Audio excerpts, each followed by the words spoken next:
የኢሃፓ ሚስጥረ ስላሴ ታምራት ብሔራዊ ጥቅም ከዜጎች መብትና ደህንነት ሊነጠል አይችልም አለችም።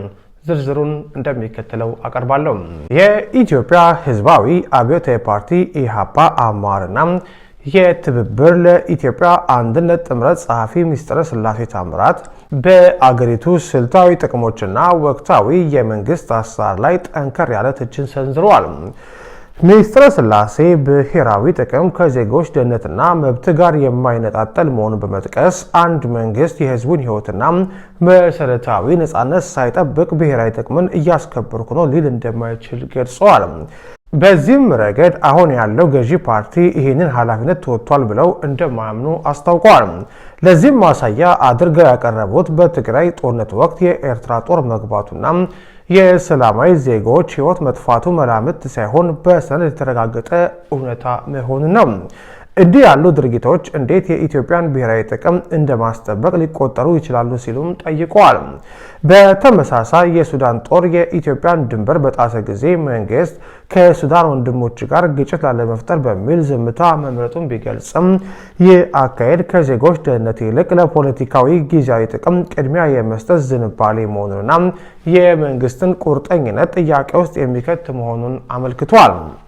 እንደ ወደብ ያሉ ስትራቴጂካዊ ሀብቶች አያያዝም በተሳሳተ መንገድ መመራቱን የገለጹት ሚስጥረ ስላሴ በተለይ ከሶማሊላንድ ጋር በተያያዘ መንግስት የኢትዮጵያን የወደብ ጥያቄ የያዘበት መንገድ የሀገሪቱን ትክክለኛ ጥቅም የሚያሳንስና በዓለም አቀፍ ደረጃ ጉለት ያለበት ነው ብለዋል።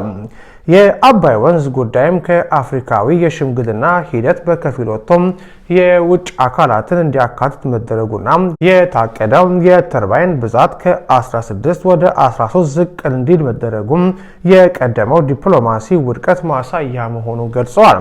እነዚህ ውሳኔዎች በሰላማዊና በዲፕሎማሲያዊ መንገድ ሊፈቱ ይችሉ የነበረ ቢሆንም እድሎችን ሳይጠቀሙባቸው ቀርቷል ሲሉም ወቅሰዋል። ብሔራዊ ጥቅም መከበር ያለበት በመርህ ላይ በተመሰረተ ዲፕሎማሲ መሆኑን የገለጹት ሚስጥረ ስላሴ ኢትዮጵያ ወጣቶች በሚገደሉበትና በሚፈናቀሉበት ሁኔታ ጦርነትን የምትችልበት አቅም እንደሌላት ገልጸዋል። የዜጎች ደህንነት፣ የመንቀሳቀስ ነጻነትና መሰረታዊ ፍላጎቶች ቅድሚያ ሊሰጣቸው እንደሚገባ አጽንኦት የሰጡት አመራሯ እነዚህ ጥበቃዎች በሌሉበት የሀገሪቱ ስልታዊ ሀብቶች ለጥቅሟ እየዋሉ ነው የሚለው መከራከሪያ ባዶ ነው ብለዋል። ኢሃፓ ዲፕሎማሲን ስልታዊ የሀብት አያያዝና የሰብአዊ መብቶችን መከበር የሚያመጣጥን ብሔራዊ ማዕቀፍ እንዲኖር እንደሚሟገትም አስታውቋል። ሀገርን መጠበቅ ማለት ህዝብን መጠበቅ መሆኑና ይህንን ማድረግ ያልቻለ መንግስት የሀገሪቱን የረጅም ጊዜ መረጋጋት እንደሚሸረሽር አስጠንቅቋል።